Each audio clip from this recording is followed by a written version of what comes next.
Hii eneo kwa uwezo wa Mungu imekaa bila shida kubwa sana, sababu Kachaliba mpaka saa hii hadi saa hii naweza sema hata haina visa vyovyote vya corona.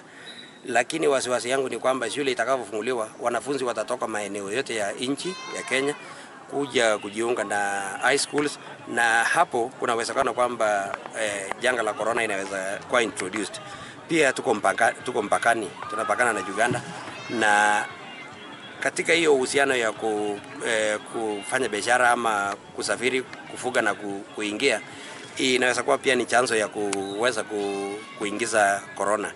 Kwa hivyo nataka kutoa ombi kwa serikali kuu hata na serikali ya kaunti pia kwamba katika hali ya kupambana na corona wanafaa kuhakikisha kwamba hii eneo kama hii inahitaji balls kwa saa hii, sababu tunaelekea msimu wa kiangazi. Ugonjwa wa corona bado upo na sijaona kwamba madarasa kama tumejaribu kujenga kama watu wa CDF, lakini haitoshi.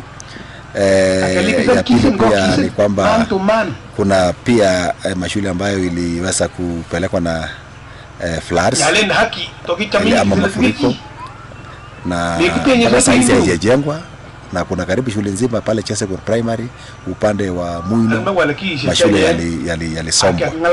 Mpaka leo serikali imetoa tu ahadi kwamba watajenga baada ya time shule itafunguliwa itakuwa imejengwa, lakini mpaka leo hakuna mikakati tumeona wasiwasi ya kusema kwamba sasa mipango iko ya kuweza kujenga zile mashule ili iwe matayarisho ya watoto kwa Januari. So nataka niseme kwamba hapo bado kuna changamoto. Ya pili, kama hii corona bado itaendelea mpaka Januari vile ilivyo sasa, mimi nafikiri pia itakuwa ni vigumu kusema sasa watoto warudi kwa mashule na waweze kujilinda, waweze kusafi social distancing, hata mambo ya mask hawana. So itakuwa ni changamoto.